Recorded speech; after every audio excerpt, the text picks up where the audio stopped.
KSAL.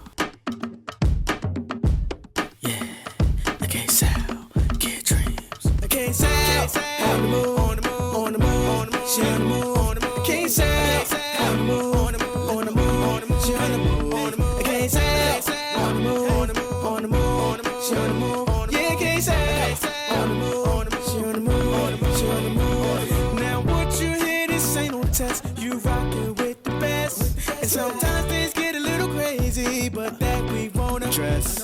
And so sit back and enjoy the show. Go, go, KSAL, go.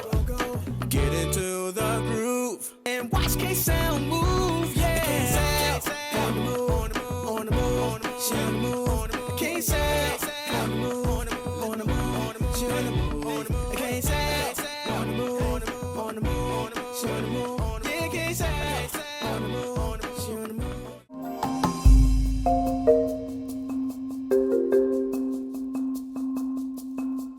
Well, guys, you know I am super excited because I have the one and only Warren Brown in the building. Well, I'm in your wonderful building, this historic, wonderful building down on St. Paul Street. Yeah. Yes. A lot goes on in this building. Life goes on. You know, so, but I'm honored, you know, humbled actually by your interest in you know, sitting down speaking with me.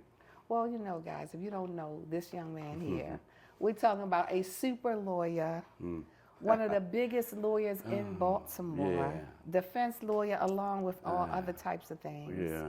But I'm just so happy to sit down with you, Mr. Warren Brown, the super lawyer. Yeah, and it's amazing that that I'm in this position, right? Yes. I mean, I was a little insecure kid, man. I was small. I was a good athlete, but I was small. You know, and you know, I was the rut of the litter, you know, the runt of the litter, if you will.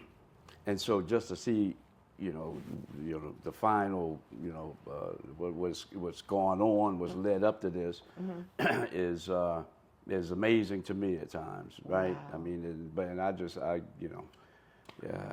give God the credit because, listen, everybody has a story. The junkie on the corner to the corporate CEO. Yes. Everybody has a story. I have a propensity for reading the obituaries because it encapsulates, you know, in about 4 or 5 paragraphs this person's life, where they were born, went to school, what they did, they died, so on and so forth. Right. And so when I'm driving and I see somebody on the corner, you know, panhandling and the like, I said, wow, you know, but for the grace of God, because if I can look back in a number of times where if I had gone left rather than right, I would have been on that corner or dead or in prison. Yes. And so I just attributed to God that, you know, He, you know, directed me because I really do believe that, you know, He either permits or plans things, and so He's permitted things to come my way that at the time I felt bad, like wow, man, I'm feeling real bad. I'm not doing well. And then he's planned things. You know, He's opened doors. He's made a way. Yes. And a number of instances where it's really obvious to me. And so, you know, I'm just kind of humbled by my station in life. Yes. And you know, you've got a lot of haters out there, right? No matter who you are. And There's so, going to always be some haters. It's going to always There's be always some going to be haters, but you know, that sometimes it's almost like, you know, you say, you know, man, you know, he ain't SHIT, and I said, you know, that's the amazing thing about it. I'm not, but look what God did with this piece of SHIT. You know, I agree with you, bro, man. You right, man. I ain't right, but look what I done. God took that and made this happen, right? And so let's rewind. Let's rewind a little bit. You said you were interested in sports. Yeah. So what type of sports was you playing? Oh man, football, baseball, lacrosse. When I moved to New York after undergrad, I graduated a semester early, so I moved to New York and up in Manhattan, up in Harlem actually, and that's where I picked up you know, the game of basketball. Because I was small, I didn't mess with it too much, you know, growing up. But New York, especially back in the '70s, it was basketball, you know, city. So yeah, I picked it up there and stayed with that. And so yeah, I was a pretty good athlete. Yeah. Okay, so you play a little basketball. I already know, when you're smaller on a basketball court, you can easily steal the ball. Oh, Muggsy Bogues.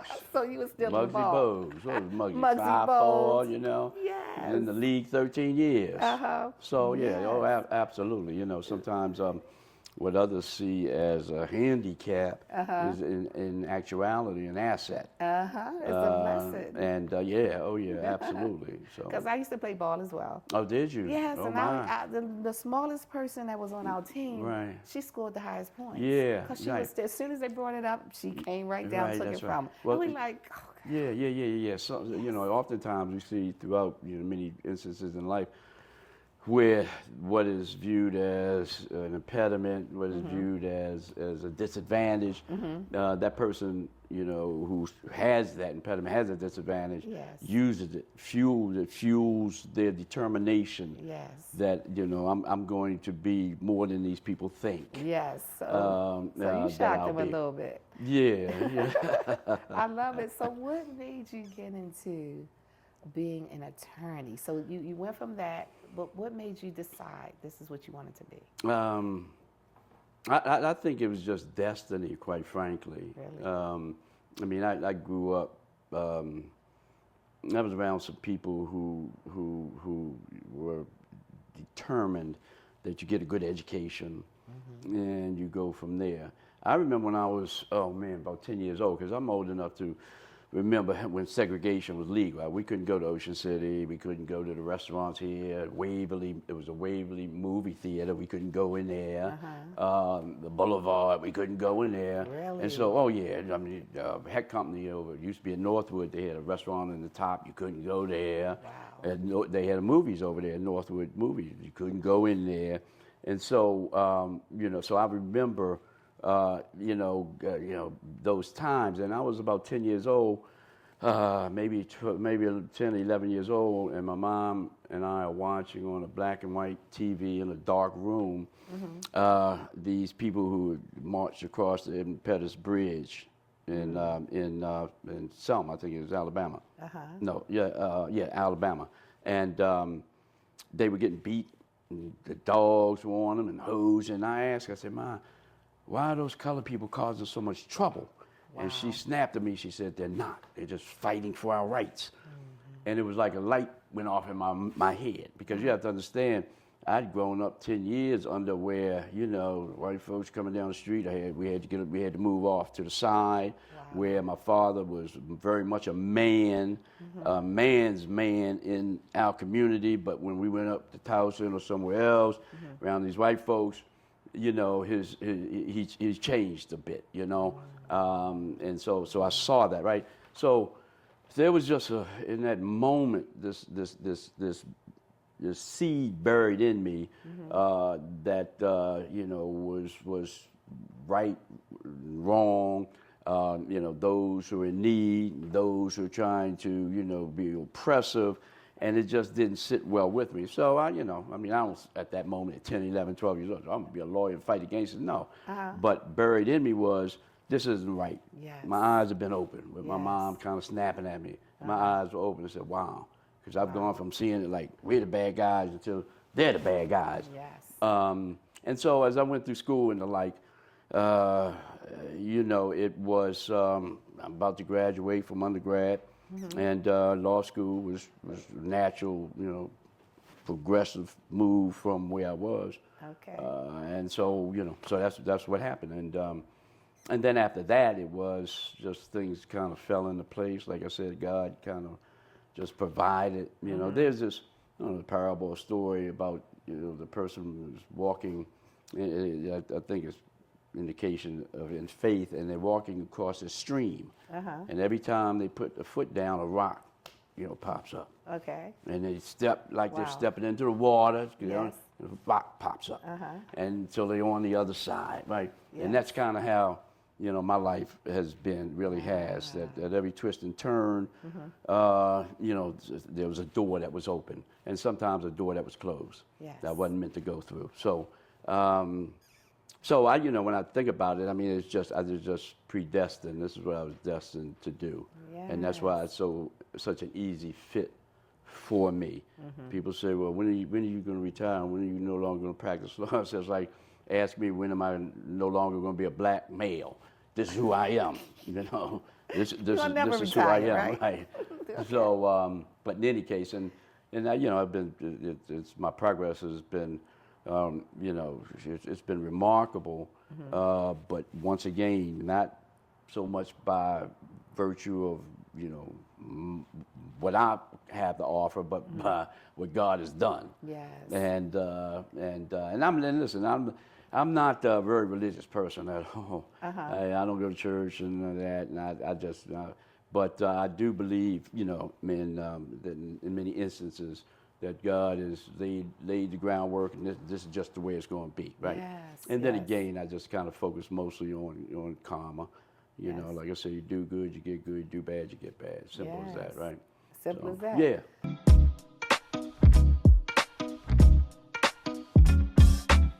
You know, a lot of people say when you're going somewhere, you don't want to look back. But I beg to differ. For her to see her father celebrate his graduation, it's the best feeling in the world. I can't lie and say it was easy. But sometimes you just have to stop everything and take it in. I looked at everything in a different light. And I realized it started with me going back and getting my high school diploma. So how did this young boy become a young man that's now a super lawyer? Yeah. Well, it was I kept you know, I had this distant goal, and I just kept my head down. It's like you've got a long way to go, man. Well, it's very cold out. You're in the snow. You just want to get down. It's just one step at a time. You know, just keep putting that one foot in front of the other. Yes. Just keep doing that. And then again, you know, a lot of God's good grace and the like. Where I was cornered, or where I was stymied, you know, then God made a way, you know, for me to get around that and the like. And so, and I'm glad. This is, like I said, this is what I was destined to do. It was what you destined to do. Yeah. What was the pivoting moment that you would say that I think I'm really good at this?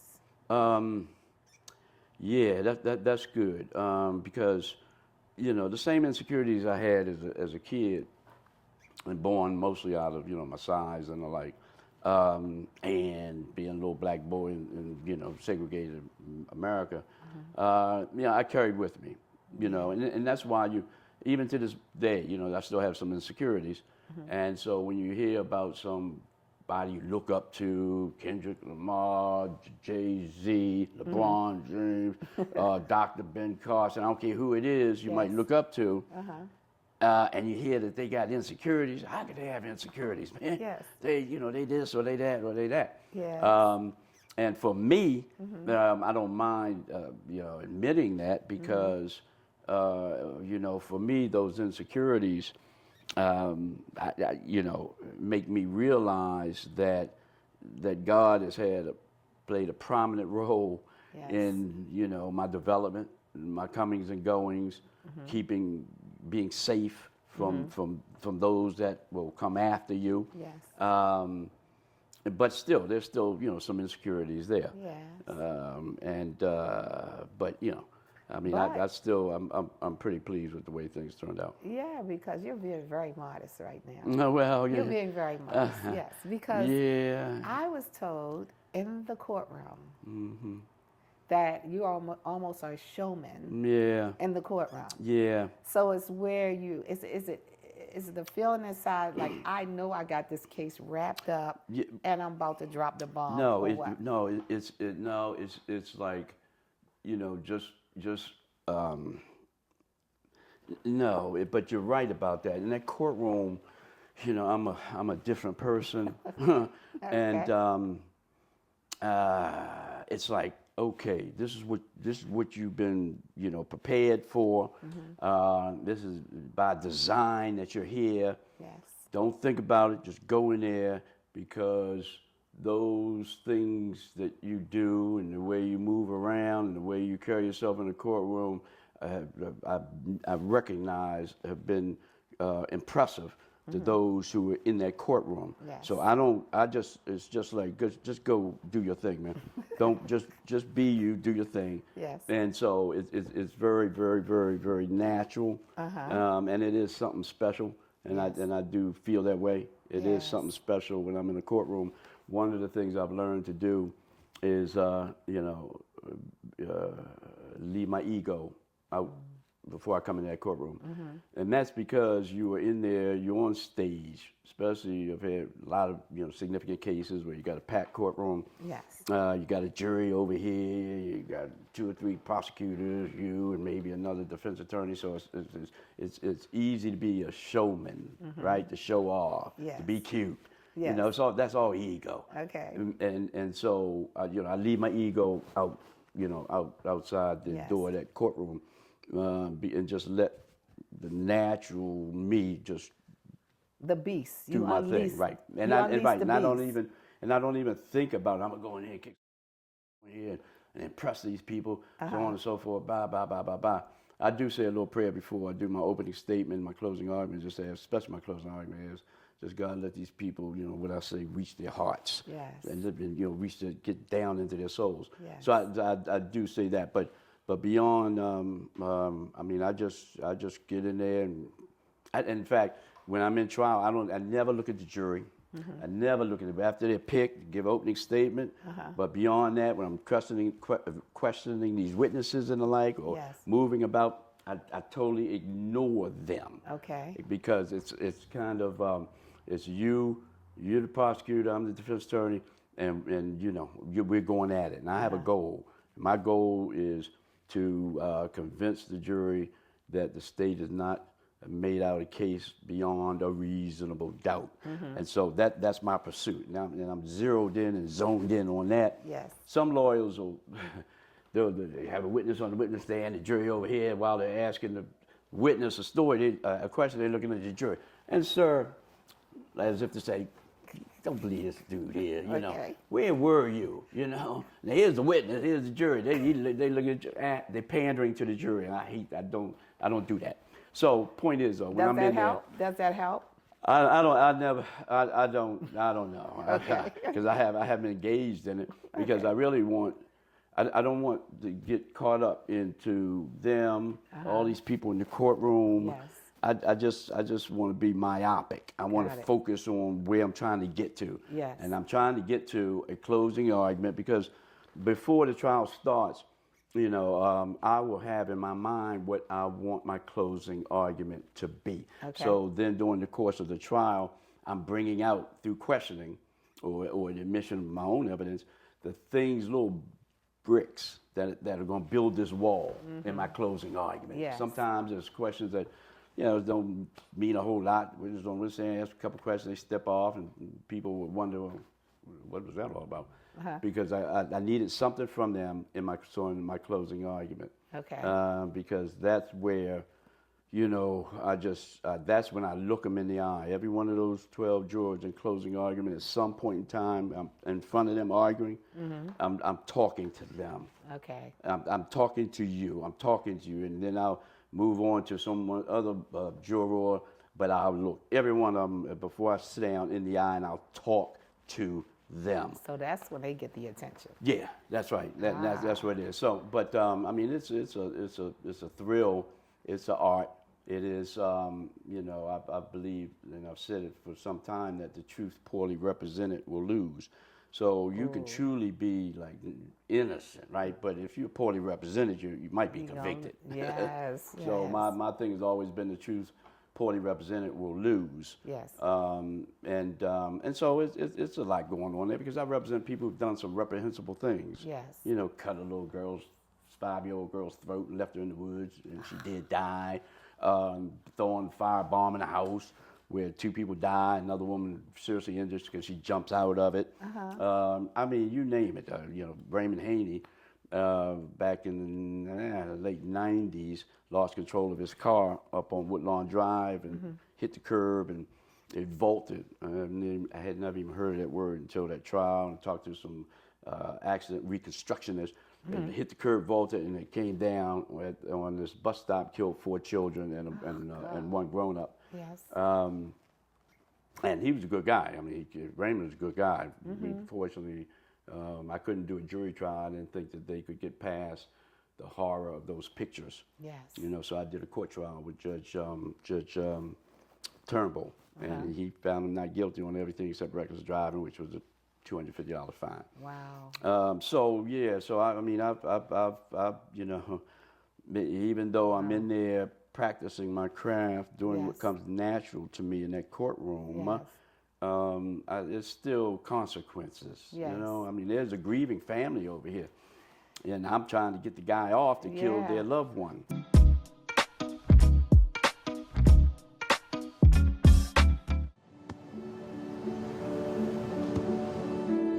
I don't remember how it started. Go to that. Our back and forth. It always came back. Dad! You probably don't remember what you told me, That was perfect. but I heard every word.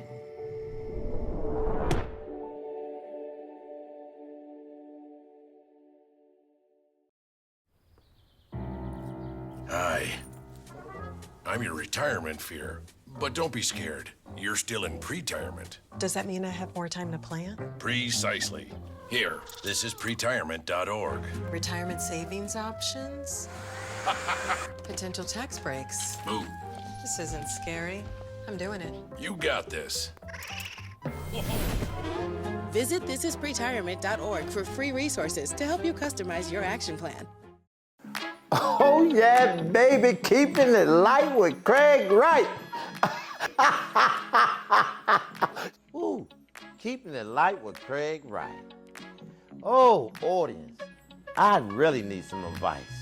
What do you do when you have to go to the mailbox in your robe and it fall off? Oh boy, that happened to me the other day. I was walking to the mailbox and I didn't have the rope tied. I said, okay, let me just go get this check that I've been waiting for from KSAL.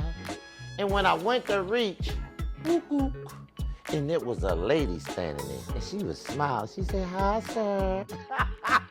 What do you do?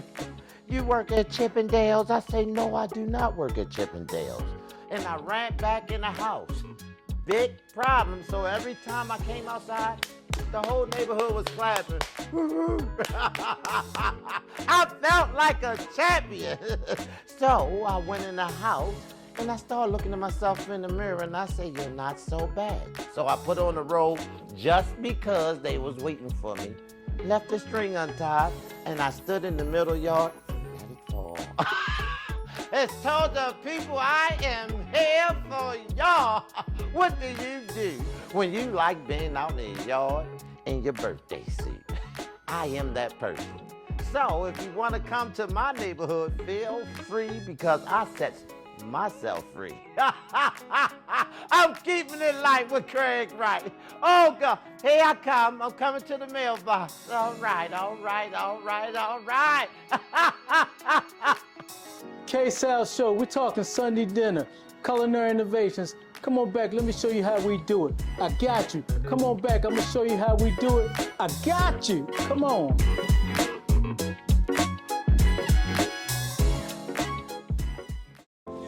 The impact of a meal goes well beyond feeding our bodies. Because when people are fed, futures are nourished. And with your help, together we can end hunger. Join the movement at feedingamerica.org/actnow. Welcome back. Let me show you what we did for you. For the matriarch, we got some grilled salmon, a little saffron rice, got your fried chicken, cornbread and rolls, did some fried pork chops, candy yams, mac and cheese, collard greens. And for my guys, the fellas, we like some gravy. We're gonna do some smothered pork chops and smothered chicken. Fried off our pork chops, let them sit in the gravy for a little bit. And you gotta put them right on top of the mashed potatoes. And you can't have just one, you gotta have at least two of them. Put your gravy on the mashed potatoes. That's what I call a father plate. Then for the smothered chicken,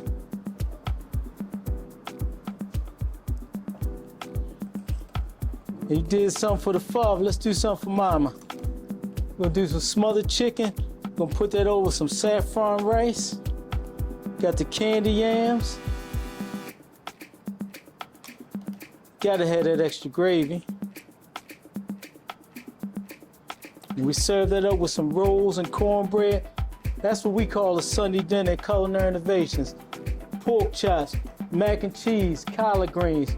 You got your smothered chops, your smothered chicken, fried chicken, grilled salmon.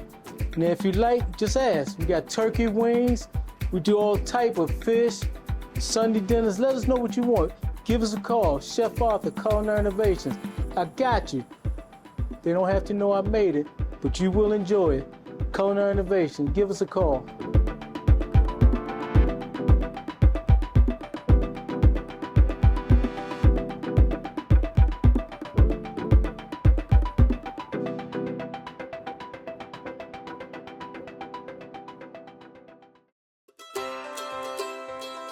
When people are fed, futures are nourished. They can connect with the world around them, unlock endless possibilities, and thrive. Join the movement to end hunger. Volunteer. Advocate. Donate. Go to feedingamerica.org/actnow. Food isn't just fuel to live, it's fuel to grow. My family relied on public assistance to help provide meals for us. These meals fueled my involvement in theater and the arts as a child, which fostered my love for acting. The Feeding America network of food banks helps millions of people put food on the table. When people are fed, futures are nourished. Join the movement to end hunger, and together we can open endless possibilities for people to thrive. Visit feedingamerica.org/actnow.